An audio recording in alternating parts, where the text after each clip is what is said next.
azokota otis ezobonga malisusu betela président Pascalus baboko makasi UDPS vivant. UDPS vivant. Fachime.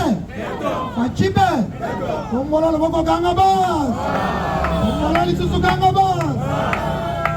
Bako sabino te tozana pouvoir oti mukolo yeso kosala nini? Les gens pensaient que Fachi est dans la distraction. Or Fachi azalaki liboso bitumba misatu. Ya liboso ezalaki libanda ya mboka. Ya mibale ezalaki na kati ya mboka. Ya misatu na kati ya ndako. Boete. Tolongi bitumba ya liboso libanda ya mboka. Aujourd'hui Fachi président niveau ya on dit ton président, vice-président, la diplomatie agissante. Niveau Yamboka Tobengani Vital Ka, to condamné Joseph Ka, la carte à parti. C'est là où je vais commencer. Bati que la biso, ma distraction. Facha lobby, retour à l'ordre. Biso posa na biso le 15 décembre, Kokatalo. Nakabuya, Nadia Obisibo, Bamanyo Soliba. Wete, Bayeko Bandela Biso, Makamwalik des jeunes. Il beaucoup la Zalaki dans le ministère de la jeunesse. Jeunes n'ont pas IDPS, ça doit être un passeport diplomatique. Voilà donc ces distractions. 10e mois, Banarade Salinini. Dans l'obacéticalité, moins plus 15 jours. Bamanyo Soliba. Baswana Bandekona Bamanyo Sobakwet Sabangon, la commission exécutive. Mais Fatia Salobi, na congrès, ni Kabuya, ni Deo, Moutata Moro, c'est la candidat. Pourquoi t'as la distraction à noter pour soutenir Félix Antoine?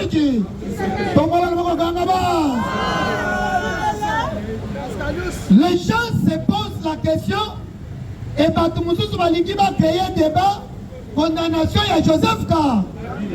Mais Tikangana Bissalo Komoko. Et peut-être ce que Dwamoulou Malobaki, Kadenga Kabila Yaki, Nenga Kozo. Kabila Vaya Kinshasa ou Takilubu.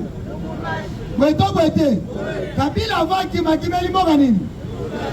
Kabila Yaki na Eloko. Kabila Toebaki Kazala Kirwa. Kabila va Rwanda ou na rébellion. Donc, Esengeli prophète Yasuka, Malobana et Salanini et Kotisa. Non seulement la condamnation de Joseph Kabila, il doit dédommager la République démocratique du Congo près de 32 milliards de dollars américains. Est-ce que Kabila ressemble à Eloko? C'est-à-dire, ce qu'on a quatre à peine, la République démocratique du Congo, en dehors, il y a pas condamnation à mort, dans la peine à confiscation des biens. Donc, il y a probabilité de confisquer Badenyo sur Joseph Ka. Parce que Kabila n'était pas congolais. Kabila espionnait notre pays. Kabila a eu un pote, na Munduki, à se retrouver dans le biloko ebele. Tosalali Kabila Makamunyo.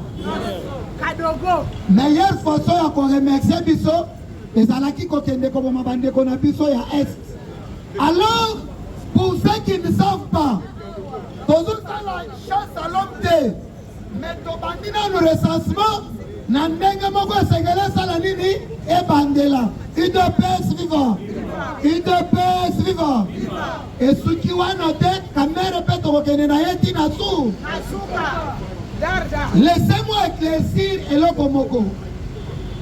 Je ne contredis pas les amis, mais Sengelina éclaircir Yango. Le Parlement ne peut jamais siéger pour un problème lié à l'institution présente de la République. Bakoti Kosal Lango débatté. Le président de la République n'est pas redevable devant le Parlement. Il doit être vivant. Et Sengeli Batoubaya, que les parlementaires debout va maîtriser la constitution pour les Kabatounions. Seule l'institution redevable devant le Parlement, c'est le gouvernement. Nous sommes dans un régime semi-présidentiel où normalement le président règne et celui qui gouverne, c'est le Premier ministre. Le Premier ministre a investi dans le niveau de l'Assemblée nationale. Donc il y a des zones pour que va interpeller avec les cibles politiques à Moka. Tandis que le président de la République est investi par la Cour constitutionnelle. Donc s'il y a un problème, il n'y a qu'infraction le chef de l'État. C'est de haute trahir. Est-ce que Facha a trahi le pays? Est-ce que Facha a trahi Moka? Tu verras que Facha dit qu'elle ferme na makamounaye. Qu'on ne vous trompe pas que l'Assemblée nationale va continuer qu'on vende pour na makamouamboka. Mais pour na nini balongoli Vital Kamerhe au sein de l'Assemblée na? UDPS viva! UDPS viva! Et là, quoi, Liboso, Kamerhe n'est pas un Congolais. Et là, quoi, Mibale, notre constitution n'est pas claire. Et nous avons la constitution qui se contredit. Au commande que, si président de la République pouvoir, il y a qu'on ratifier, qu'on modifie, qu'on traiter, qu'on négocie pour la République démocratique du Congo. À ce qu'on signe même engagement pour l'Amboka. Notre gouvernement n'a pas informé l'Assemblée nationale. Mais la même constitution, ils ont l'obalisous que ils ont traité Moussoussou. Le col a des paix, le col a intégrité, il y a territoire. Pour les qui fait l'Assemblée, si Kamerhe n'est pas un Congolais, vous allez vous rendre compte que Tolinga Kito a créé crise entre les institutions à Kachambo. Bien parlé. Et voyons déjà les dangers. Bindoule a agi en homme inconscience. Parce que Bindoule a Zalaki n'a pas bien a Vital Ka. A Zalaki n'a parti naïe. A Lali naïe. A Yebi Badanjon Kamerhe Banda qu'on présentait. UDPS vivant. A Yeko se rendre compte que d'abord mec a béni ba rebelle na gouvernement congolais. Gouvernement a boy kokende. Ba opposant rebelle. Ba quel déjà niveau y Afrique du Sud. Kamerhe venant de l'Europe. Au lieu de se bâtir niveau Europe, il y a Kinshasa qui est abonné à Benji Batou. Kamerhe a salini à Afrique du Sud. Or, dans ses objectifs, et ça n'a pas beaucoup d'anana Joseph Ka. Non, Basali plan 1 Yakobo Mafachi, niveau Yakom en avion va échouer. Batini Wasa Malonda échoué. Bakangi Gomana Bukavu que Fachi va se soumettre Salinini échoué. Il a fallu Bakutana pour que ça la 4e plan, UDPS vivant. Et après cet échec, mais Kamerhe Liba. Et puis Tosuki Wanate, Tozo Senga dossier. Kamerhe Razalaki dans le ministère de l'économie. Il y avait 100 millions de dollars américains pour que le peuple congolais baille Massangu. Biloko Yobauti qu'on lancé par le chef de l'État campagne agricole, Mbongo Bimaki depuis qu'elle a 100 millions de dollars américains. Tolingi Toye Bambongo na biso wana ekendaki wa. UDPS vivant. Kamerhe en tant qu'Azalaki ministre de l'économie, Kamerhe qui se disait expert, Kamerhe Batoualobaka les pacificateurs, a pacifié la République démocratique du Congo. Au Congo, à une époque, à Kamerhe Mbongo Bande comment Koyewa Mesoyaki. Qu'on ne vous trompe pas que Mouzitou de Montaki ici $. Mouzitou, à son ministre à budget, ni de loin, ni de près, ministre à budget à la côté économique. Nous savons très bien que le ministre de l'économie nationale, comment je ne vais pas le vanter, mais nous avons vanté le gouverneur, il y a pas de centrale du Congo. Il y avait un plan, et ça n'a pas dollar na biso ezalaki na réserve d'échange et bana kobima na procédure ndenge bana kobima te basalaki quelque chose sous forme ya rétrocommission et puis bato babandaki kozwa beaucoup plus mbongo ya dollar kuna c'était les étrangers wamesu lera ye alandeli système alandeli plan na bango nde makambo na bango basalaka aye kose rendre compte que dollar esengeli bima na nzela le parce que biso toye na état de droit Et qui dit l'état de droit, c'est le respect des textes légaux. Le fait de respecter les textes, dollar kanenge matake salinini. Awa tozolo ba déjà. Ce qui osobo mambongo na dollar, au sali babete parce que dollar attends 50 000 francs aux $100 et ça 100 $. Mais na copé ça y a beaucoup plus conseil. Bon mambongo na yo na franco. Awa tozolo banabino. Bao basale la ka Equity Bank BCDC bayebi. Na minute oyo dollar ezana 252. Ezana kata kokita. Bao basombi lobi basaki aloso. Bokomona ke biloko esali nini? Bien parlé. IDPS viva. Le gouverneur Yabam asa sali musala na ye. Tozo senga na ministre de l'économie nationale. Oyo akomi kokumisama na musala ya asali de na musala lobate. Aujourd'hui, ce qu'on a dans le supermarché, dollar eza kotita, mais quand on se dit un dollar, on va changer à 28. Parce que na idée qu'un dollar est la nini et maintenant.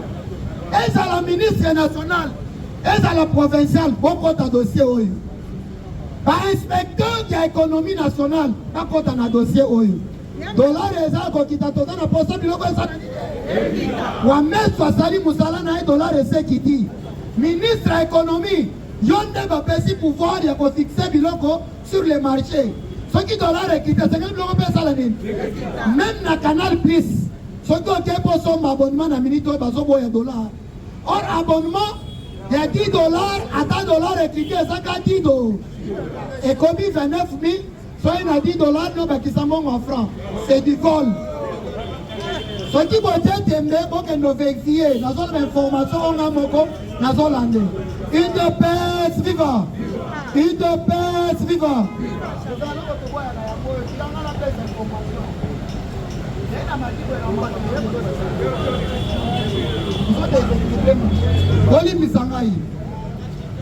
Pour chuter, ndenge balobi. Bokota na makambo ndenge bato bazolobate sur les réseaux sociaux. Bien sûr, Kinshasa, Congo Mobimba, le gouvernement central et la présidence de la République se sont impliqués Congo comme en Allemagne d'Afrique. Ba chantier banzele za ba place be. Toza na moment te ya komema batu na kata distraction. Le peuple congolais azana posa lobi ba fongola zangu na ba conditions na ba norme ndenge sengeli. Vous allez vous rendre compte que ba chantier eza partout Congo Mobimba. Kinshasa pe na kati ya Congo eza na ba chantier. Ce n'est pas une motion ba kotiseli Daniel Bumba. C'est juste une question orale avec débat. Botana mutu teke balingi ba kata ye balingi ba destituer ye. Bumba azana confiance des chefs de l'État. Nous avons connu la Vital Kamerhe dans ce pays, la pesa bango mbongo à 100 jours na gouvernement central. Mais basalela mbongo na te basala kinini baliaki.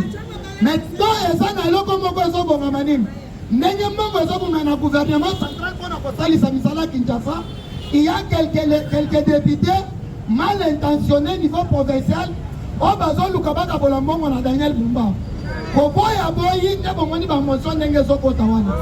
Il va partir, il va répondre à toutes les questions. La preuve en est que le gouverneur du Kassa oriental, Bakosela Kie Makambu, les lois sont dites à son idée. Bobangate, Congo eza bisonyoso. Bible, c'est quoi la Bible? On dit l'Afrique est le berceau de l'humanité parce que les premiers os humains étaient découverts en Afrique. C'est parce que la première créature sont plus loin. Et ça les maquinde na Congo. Et Jardin d'Éden est dans la République démocratique du Congo. Les places Zambé avant Nissa Mayele na Yenyo. Na Est. Fachi malgré tous autres qui n'ont pas de diplomatie, pour exclure Bitumbate. Aujourd'hui, FARDC a monté en puissance. Dans un minute sur les voies, il y a même pour violer le droit public international parce que niveau M23, tous on a sanctionné. Bitumba Oyo, Kobandaki Kolanda, tous on a la bango bamindele, parce que tobaki ko violer droit public international. Mais landa lelo, au commande que ba M23